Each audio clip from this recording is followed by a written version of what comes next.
Assembly committee హాల్లో TDP శాసన సభాపక్ష సమావేశం కొనసాగుతుంది. సీఎం చంద్రబాబు అధ్యక్షతన ఈ భేటీ జరుగుతుంది. 2025 నుంచి 2026 వార్షిక బడ్జెట్కు టీడీఎల్పీ అభినందనలు తెలిపింది. అసెంబ్లీలో చర్చించాల్సిన అంశాలు, ఆమోదించాల్సిన బిల్లులపై ఈ సమావేశంలో చర్చిస్తున్నారు. దాదాపు 20కి పైగా అంశాలపై చర్చించి టీడీఎల్పీ నిర్ణయం తీసుకోనుంది. టీడీపీ శాసన సభాపక్ష సమావేశంతో పాటు పార్లమెంటరీ పార్టీ భేటీ కూడా నిర్వహించనున్నారు సీఎం చంద్రబాబు. కేంద్రం నుంచి రాష్ట్రానికి తెచ్చే నిధుల అంశంపై మంత్రులు, ఎంపీల మధ్య సమన్వయంపై చర్చించనున్నారు. మరి ఇదే అంశానికి సంబంధించి మరింత సమాచారాన్ని మా ప్రతినిధి కాంతి అందిస్తారు. కాంతి,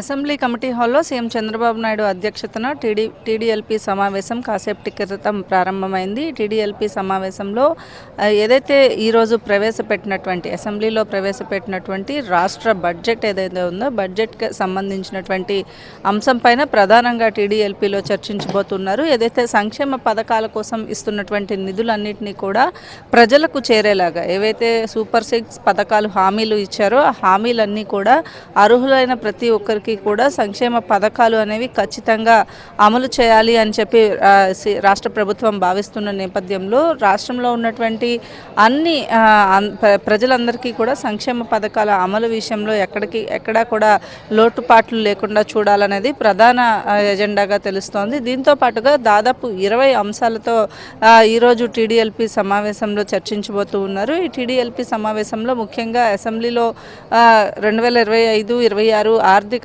సంవత్సరానికి సంబంధించినటువంటి బడ్జెట్ ఏదైతే ఉందో బడ్జెట్ ప్రణాళికలు ఎలా ఉండబోతున్నాయి, అలాగే ఏ అంశానికి ప్రాధాన్యత ఇచ్చారో రైతులు, అలాగే విద్యార్థులు, మహిళలు, ముఖ్యంగా ఈ 3 అంశాలను కూడా ప్రాధాన్యత అంశాలుగా రాష్ట్ర ప్రభుత్వం తీసుకుంది. ఇందులో భాగంగా ఈరోజు చర్చించబోయేటువంటి టీడీఎల్పీ సమావేశంలో ఏదైతే 20 అంశాలను చర్చించబోతూ ఉన్నారో 20 అంశాల్లో ప్రధానంగా ఈ 4 అంశాలు ఉండబోతున్నాయి. అయితే రాష్ట్రానికి సంబంధించినటువంటి అంశాలన్నింటిలో కూడా చర్చించడంతో పాటుగా ఈ సమావేశంలో ఏదైతే మంత్రులు, ఎమ్మెల్యేలు, అలాగే రాష్ట్రానికి సంబంధించినటువంటి ప్రజాప్రతినిధులందరూ కూడా ఖచ్చితంగా ఈ పార్టీకి సంబంధించి సూపర్ 6 హామీలు ఏవైతే ఇచ్చారో ఏదైతే పిల్లలకి చదువుకోవడానికి తల్లికి వందనం పేరుతోటి ప్రతి ఏటా 15,000 రూపాయలు ఏదైతే కల్పిస్తున్నారో దానికి సంబంధించి నిధుల విడుదల చేసిన తర్వాత అర్హులైనటువంటి ప్రతి ఒక్కరికి కూడా ఈ పథకం అనేది చేరాల్సిన అవసరం ఉంది. ఇప్పటికే చాలా వరకు కూడా ప్రతిపక్షాల నుంచి అటు వైఎస్ఆర్సీపీ నుంచి కావచ్చు, ప్రజల నుంచి కూడా ఈ నెలకు పిల్లలకు ఇచ్చేటువంటి 15,000 రూపాయలు పడకపోవడం పైన తీవ్రమైనటువంటి విమర్శలు ఎదుర్కొంటున్న నేపథ్యంలో దానిని పాజిటివ్గా ఎలా ప్రజల్లోకి తీసుకువెళ్ళాలి అనే అంశానికి సంబంధించినటువంటి ప్రధానంగా చర్చ జరిగే అవకాశం ఉంది. దీంతో పాటుగా కొన్ని సీరియస్ అంశాలు ఏవైతే గ్యాస్ కనెక్షన్కి సంబంధించి సంవత్సరానికి 3 గ్యాస్ సిలిండర్లు ఉచితమని చెప్పి ఏదైతే రాష్ట్ర ప్రభుత్వం ప్రకటించిందో దానికి సంబంధించి, అలాగే గృహ నిర్మాణానికి సంబంధించి ఏవైతే అర్హులైన ప్రతి ఒక్కరికి కూడా ఇళ్ళు కేటాయిస్తామని చెప్పి ప్రభుత్వం హామీ ఇచ్చిందో దాంతోపాటుగా 3 సెంట్ల భూమిని ఇస్తాము గ్రామీణ ప్రాంతాల్లో అని చెప్పి ఏదైతే ప్రకటించిందో దానికి సంబంధించినటువంటి నిధులను కూడా ఈరోజు విడుదల చేసిన నేపథ్యంలో దానికి సంబంధించి ఎట్లా ముందుకు వెళ్ళాలి, అలాగే ప్రధాన్ మంత్రి ఆవాస్ యోజన కింద అలాగే ఈజ్ ఆఫ్ డూయింగ్ బిజినెస్కి సంబంధించి ఎట్లా ముందుకు వెళ్ళాలి అనే అంశాలకి సంబంధించినటువంటి చర్చ పైన ఈరోజు చంద్రబాబు నాయుడు ఈ పార్లమెంటరీ సమావేశంలో ఒక దిశానిర్దేశం చేసే అవకాశం ఉంది. ఇక పార్లమెంటరీ సమావేశం కూడా ఈరోజు జరగబోతోంది. దీనికి సంబంధించినటువంటి ఎంపీలంతా కూడా ఇప్పటికే అసెంబ్లీకి చేరుకున్నారు. ఈరోజు జరిగినటువంటి అసెంబ్లీ సమావేశాల్లో వారు కూడా గ్యాలరీలో కూర్చొని అసెంబ్లీ సమావేశాలను బడ్జెట్ చదువుతున్నంతసేపు తిలకించడంతో పాటుగా పార్లమెంట్లో ఎంపీలు అనుసరించాల్సిన వ్యూహాలు, అలాగే రాష్ట్రానికి రావాల్సినటువంటి నిధులకు సంబంధించి ఏదైతే కేంద్ర మంత్రులు ఉన్నారో కేంద్ర మంత్రులంతా కూడా మంత్రులతోటి సమన్వయంతో ఎలా ముందుకు వెళ్ళాలి అనే అంశాలపైన కూడా ఈరోజు పార్లమెంటరీ సమావేశంలో ఎంపీలతోటి చర్చిస్తారు. ఈ నేపథ్యంలో రాష్ట్రానికి సంబంధించినటువంటి నిధులు, ముఖ్యంగా పోలవరం, అమరావతి నిర్మాణానికి సంబంధించినటువంటి నిధులు, అలాగే ఇండస్ట్రీస్కి సంబంధించినటువంటి అంశంపైన తీసుకోవాల్సినటువంటి చర్యలు ఏవైతే ఉన్నాయో వాటిలన్నింటినీ కూడా, అలాగే రాష్ట్రం పీపీపీ పద్ధతిలో ముందుకు వెళ్ళాలని నిర్ణయించిన నేపథ్యంలో పీపుల్స్ పార్టిసిపేషన్ ఎలా చేయించాలి అనే అంశాలకి సంబంధించి కూడా ఈరోజు జరిగేటువంటి ఈ టీడీఎల్పీ సమావేశంలో ఈ 20 అంశాలు ప్రధానంగా తీసుకుని చర్చ జరుగుతుంది. మీనాక్షి. అలాగే కేంద్రం నుంచి రాష్ట్రానికి తెచ్చే నిధుల అంశంపై చర్చించారు. దాన్ని ఏ విధంగా తీసుకోవచ్చు అంటారు మనం?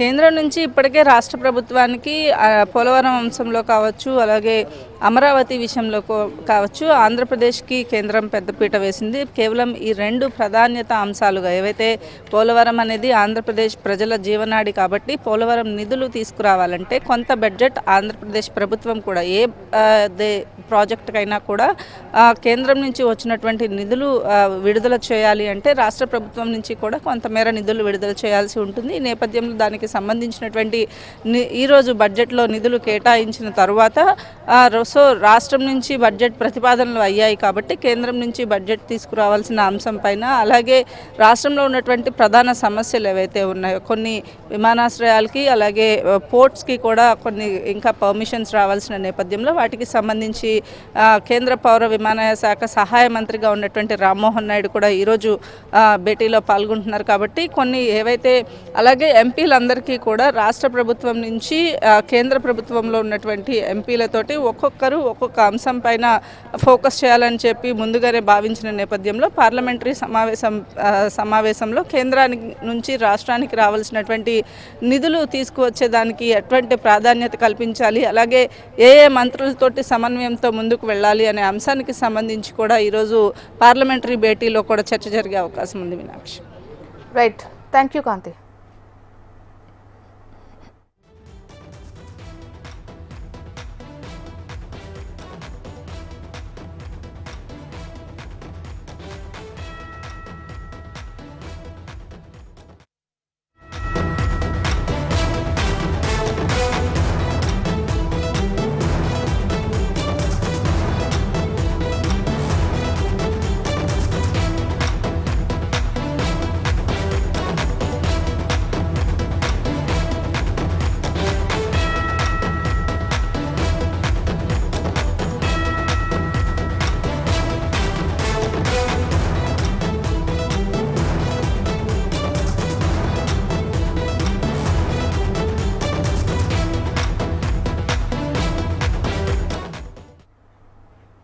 నంద్యాల జిల్లా ఆత్మకూరులో కలుషిత నీరు తాగి 6 అస్వస్థతకు గురయ్యారు. 2 మృతి చెందారు. 4 ఆసుపత్రిలో చికిత్స పొందుతున్నారు. నీలితోట్ల వీధుల్లో ఘటన చోటు చేసుకుంది. అస్వస్థతకు లోనైన మరణించిన వారిలో బషీరున్ బి, రహంతులాల్ మరణించారు. 4 చిన్నారులని అత్యవసర చికిత్స కోసం కర్నూలు ప్రభుత్వ ఆసుపత్రికి తరలించారు. పోలీసులు వివరాలు సేకరిస్తున్నారు.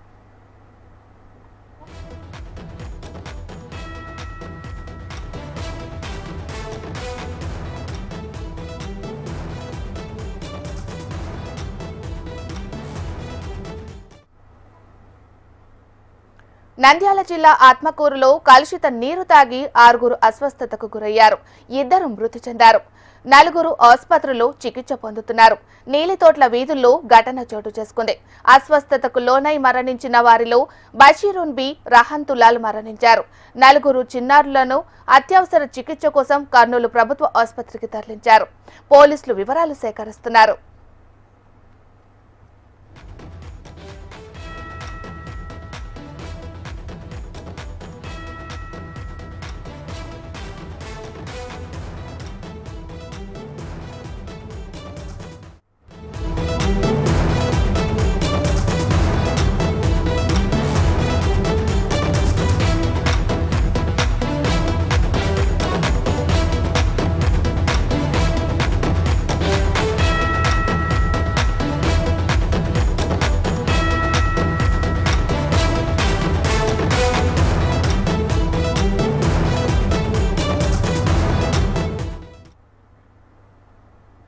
స్టాక్ మార్కెట్లు ఇవాళ కుప్పకూలాయి. బ్యాంకింగ్, ఐటీ షేర్లలో అమ్మకాల వెలువలతో సెన్సెక్స్, నిఫ్టీ పతనాల బాట పట్టాయి.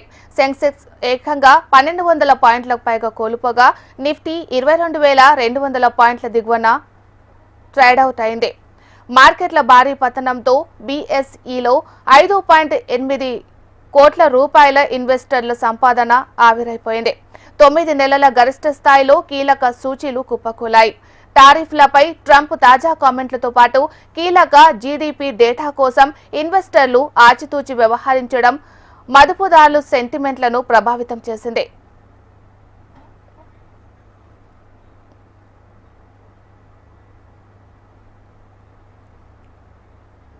మరి ఇదే అంశానికి సంబంధించి మరింత సమాచారాన్ని మురళీకృష్ణ బిజినెస్ కరెస్పాండెంట్ లైవ్ లో ఉన్నారు. మురళీకృష్ణ, నమోదైందని చెప్పొచ్చు. ఐటీ, బ్యాంకింగ్ సహా అన్ని రంగాల షేర్లు కుప్పకూలాయి. ఒక రకంగా ట్రేడ్ వార్ భయాలతో ఐటీ స్టాక్స్ ఏకంగా 6% అయితే డౌన్ ట్రెండ్ చూస్తున్నాము. అట్లాగే బ్యాంకింగ్, ఫినాన్షియల్ సహా అన్ని రంగాల షేర్లు పతనాల బాట పట్టాయి.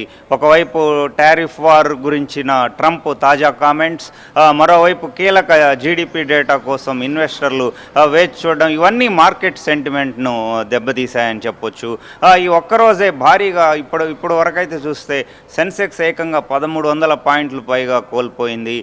దీంతో బీఎస్ఈలో ఇన్వెస్టర్ల నమోదిత సంపద ఇప్పటివరకు ఏకంగా 5.5 లక్షల కోట్ల సంపద అయితే ఆవిరైంది. ఇదే ట్రెండ్ కంటిన్యూ అవుతుందా, పతనాల బాటకు బ్రేక్ పడుతుందా అనే సందేహాలు అయితే ఇన్వెస్టర్లలో నెలకొన్నాయి. పతనాల బాట ఏదైతే ఆగకపోవడంతో మదుపుదారుల్లో ఆందోళన రేకెత్తుతోంది. Meenakshi. Right, thank you.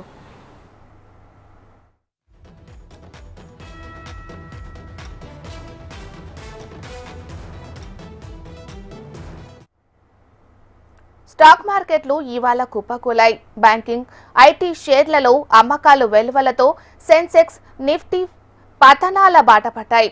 Sensex ఏకంగా 1200 పాయింట్లకు పైగా కోల్పోగా నిఫ్టీ 22,200 పాయింట్ల దిగువన ట్రేడౌట్ అయింది.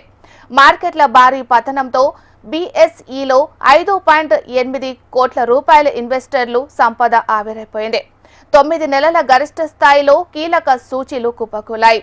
టారిఫ్లపై ట్రంప్ తాజా కామెంట్లతో పాటు కీలక జీడీపీ డేటా కోసం ఇన్వెస్టర్లు ఆచితూచి వ్యవహరించడం మదుపుదారుల సెంటిమెంట్ను ప్రభావితం చేసింది.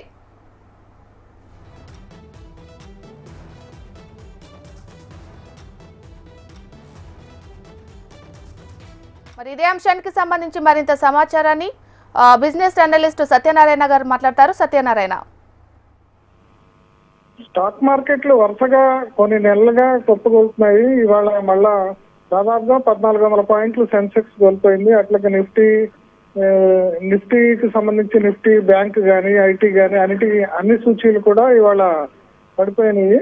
ఇవాళ బ్లాక్ ఫ్రైడేగా అభివర్ణించవచ్చు.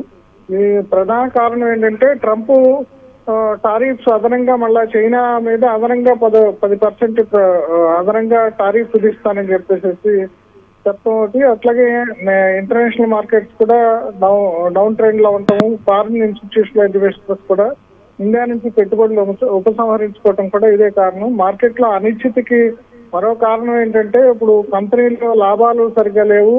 గత ఏడాది 2 ఏళ్లుగా కంపెనీలో స్టాక్ మార్కెట్ లో బుల్ మార్కెట్ కొనసాగుతుంది. అంటే వాల్యుయేషన్స్ లేని కంపెనీలు కూడా ఒక స్థాయిలో పెరిగినాయి. అందుకనే దానికి సంబంధించి ఇప్పుడు ఒక బుల్లిష్ ట్రెండ్ రావడంతో అదొక కారణం. అట్లాగే ఇప్పుడు ఎకానమీకి సంబంధించి కూడా ఈ క్వార్టర్ లో గ్రోత్ సరిగా లేదు.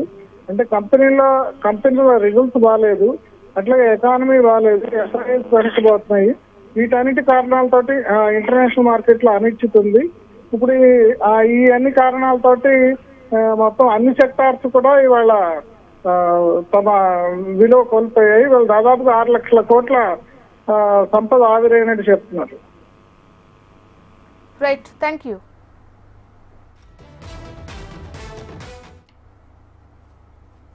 స్టాక్ మార్కెట్లు ఇవాళ కుప్పకూలాయి. బ్యాంకింగ్, ఐటీ షేర్లలో అమ్మకాల వెల్లువతో సెన్సెక్స్, నిఫ్టీ పతనాల బాట పట్టాయి.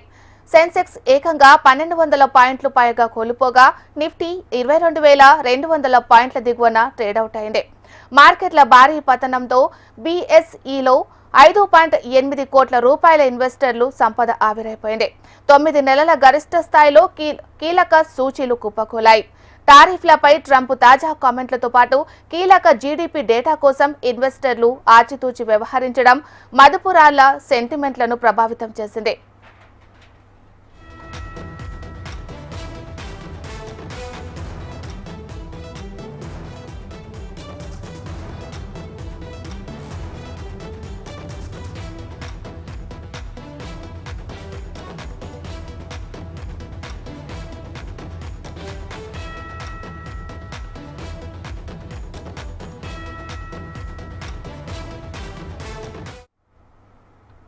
స్టాక్ మార్కెట్లు ఇవాళ కుప్పకూలాయి. బ్యాంకింగ్, ఐటీ షేర్లలో అమ్మకాల వెలువలతో సెన్సెక్స్, నిఫ్టీ పతనాల బాట పట్టాయి. మరి ఇదే అంశానికి సంబంధించి మరింత సమాచారాన్ని బిజినెస్ అనలిస్ట్ శేషు అందిస్తారు.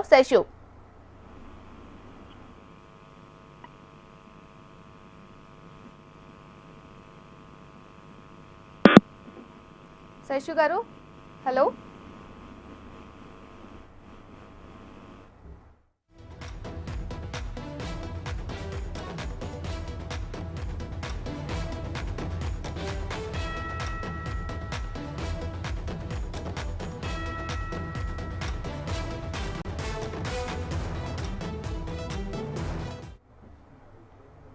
స్టాక్ మార్కెట్లు ఇవాళ కుప్పకూలాయి. బ్యాంకింగ్, ఐటీ షేర్లలో అమ్మకాల వెల్లువలతో సెన్సెక్స్, నిఫ్టీ పతనాల బాట పట్టాయి. సెన్సెక్స్ ఏకంగా 1200 పాయింట్లకు పైగా కోల్పోగా నిఫ్టీ 22,200 పాయింట్ల దిగువన ట్రేడౌట్ అవుతుంది. మార్కెట్లు భారీ పతనంతో బీఎస్ఈలో 5.8 కోట్ల రూపాయల ఇన్వెస్టర్లు సంపద ఆవిరైపోయింది. 9 నెలల గరిష్ట స్థాయిలో కీలక సూచీలు కుప్పకూలాయి. టారిఫ్లపై ట్రంప్ తాజా కామెంట్లతో పాటు కీలక జీడీపీ డేటా కోసం ఇన్వెస్టర్లు ఆచితూచి వ్యవహరించడం మదుపుదారుల సెంటిమెంట్ను ప్రభావితం చేసింది.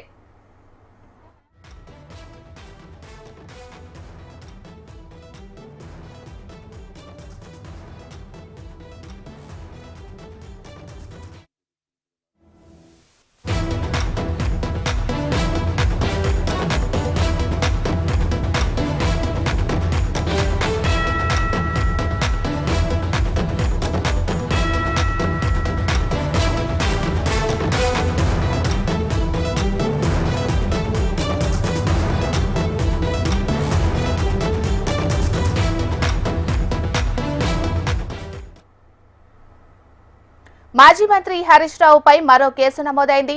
తనను బెదిరిస్తున్నారని పోలీసులకు చక్రధర్ ఫిర్యాదు చేశారు. హరీష్ తో పాటు ఇటీవల జైలు నుంచి విడుదలైన తన అనుచరులు బెదిరింపులకు దిగుతున్నారంటూ చక్రధర్ కంప్లైంట్ ఇచ్చారు. దీంతో హరీష్ రావుపై కేసు నమోదు చేశారు బాచుపల్లి పోలీసులు. ఈ కేసులో A1 గా వంశీకృష్ణ, A2 గా హరీష్ రావు, A3 గా సంతోష్ కుమార్, A4 గా పరశురాముల పేర్లను చేర్చారు. హరీష్ రావుపై 351(2) R/W3 బిఎన్ఎస్ యాక్ట్ ప్రకారం కేసు నమోదు చేశారు బాచుపల్లి పోలీసులు. మరి ఇదే అంశానికి సంబంధించి మరింత సమాచారాన్ని మా ప్రతినిధి అమర్ అందిస్తారు. అమర్. మీనాక్షి, మాజీ మంత్రి హరీష్ రావుపై మరో కేసు నమోదైంది. ఇప్పటికే పంజాగుట్ట పిఎస్ లో తనపైన ఫోన్ ట్యాపింగ్ కేసుకు సంబంధించి ఎఫ్ఐఆర్ నమోదు కాగా ఆ కేసులో ఇప్పటికే ఇద్దరు సంబంధించిన A1 గా ఉన్నటువంటి వంశీకృష్ణ, A3 గా ఉన్నటువంటి సంతోష్ కుమార్ ఇద్దరిని కూడా రిమాండ్ కూడా పంపించడం జరిగింది. ఆ తర్వాత జైలుకి వెళ్ళడం, జైలు నుంచి విడుదలైన వెంటనే ఏదైతే ఫిర్యాదు చేసినటువంటి చక్రధర్ ఉన్నారో చక్రధర్ మీద అతని మీద దాడికి చేసే ప్రయత్నం అయితే చేశారు, బెదిరింపులు చేసే ప్రయత్నం చేయడంతో ప్రస్తుతం చక్రధర్ గౌడ్ బాచుపల్లి పిఎస్ లో ఫిర్యాదు చేయడంతో హరీష్ రావు తో పాటు తన అనుచరులైనటువంటి మొత్తం 4 పైన కేసు అయితే నమోదైంది. ప్రస్తుతం అంటే ఈ కేసుకు సంబంధించి హరీష్ రావుకి ఇప్పటికే ఫోన్ ట్యాపింగ్ వ్యవహారంలో తన కుటుంబమే కాకుండా తన డ్రైవర్ సైతం కూడా ఫోన్లు ట్యాప్ చేశారు, ఫోన్లన్నీ విన్నారు. లొకేషన్ తో కాకుండా మిగతా అన్ని అంశాలకు సంబంధించి విత్ ఎవిడెన్స్ తో సహా ఏదైతే పంజాగుట్ట పిఎస్ లో సబ్మిట్ చేయడంతో ఇటు ఎఫ్ఐఆర్ కావడంతో ఆ కేసుకు సంబంధించి వెంటనే విత్డ్రా చేసుకోవాలనేది చక్రధర్ గౌడ్ ని ప్రస్తుతం నిందితులు అయితే బెదిరిస్తున్నారు. దీంతో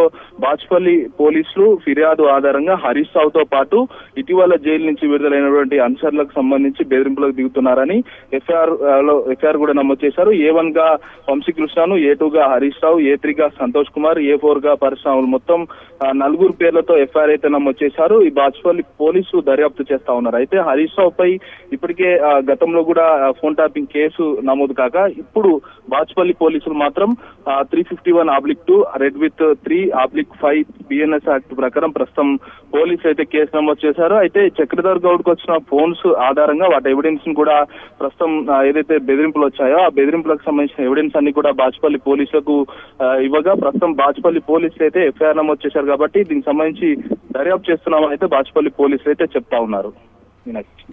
right, thank you Amar.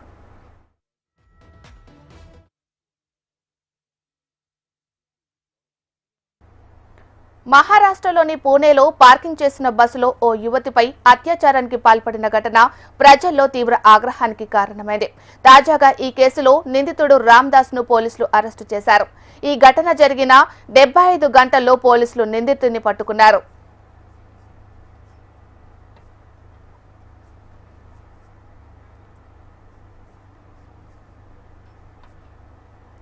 National science day celebration సందర్భంగా హైదరాబాద్ గచ్చిబౌలి స్టేడియంలో డిఆర్డీఓ ఆధ్వర్యంలో సైన్స్ ఎగ్జిబిషన్ ను కేంద్ర మంత్రి రాజ్నాథ్ సింగ్ తో కలిసి సీఎం రేవంత్ రెడ్డి ప్రారంభించారు. ఇప్పుడు లైవ్ చూద్దాం. Leading startups emerged from Hyderabad startup ecosystem. Skyroot and Dhruva Space have reached major milestones, making the country proud. To meet the skilling needs of the industry, the state government is upgrading 65 ITIs across the state to advanced technology centers. The Young India Skill University, established under the guidance of Honorable Chief Minister. The Young India Skill University, established under the guidance of Honorable Chief Minister, will be offering advanced curriculum such as repeatedly won the Best State Award for Aerospace from the Ministry of Civil Aviation, Government of India, 4 times in a row. Hyderabad has also been ranked globally as the most cost-effective aerospace city of the future by Financial Times FDI rankings of 2020. Join us in Telangana and be a part of India's aerospace and defense revolution.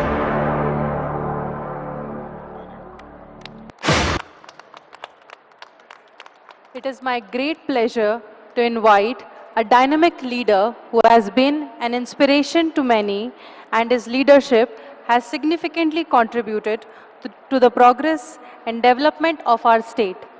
I request Honorable Chief Minister of Telangana, Shri A. Revanth Reddy, to share his thoughts with us. Sir.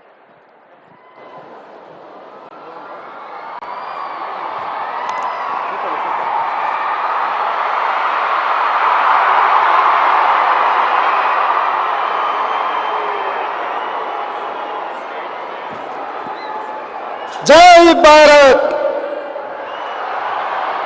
గట్టిగా జై భారత్.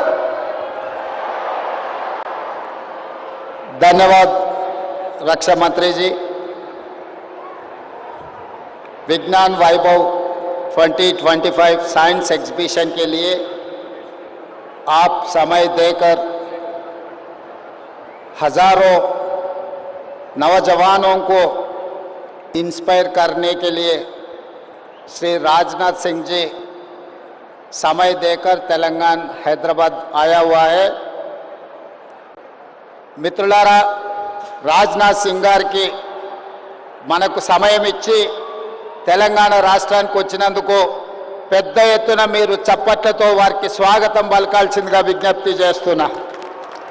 గట్టిగా తెలంగాణ బలము రాజ్నాథ్ సింగ్ గారికి తెలవాలి. గట్టిగా చప్పట్లతో కేంద్ర రక్షణ శాఖ మంత్రి గారికి స్వాగతం పలకాలని తెలియజేస్తూ ఈ కార్యక్రమంలో స్థానిక పార్లమెంట్ సభ్యులు కొండా విశ్వేశ్వరరెడ్డి గారు, శాసనసభ్యులు అరికపూడి గాంధీ గారు, డిఆర్డిఓ చైర్మన్ గారు, అదేవిధంగా సతీష్ రెడ్డి గారు, ఇతర రక్షణ శాఖ అధికారులు, వేలాది మంది తెలంగాణ నలుమూలల నుంచి వచ్చేసిన విద్యార్థులందరికీ కూడా తెలంగాణ రాష్ట్ర ముఖ్యమంత్రిగా మీకు అందరికీ స్వాగతం పలుకుతున్నా.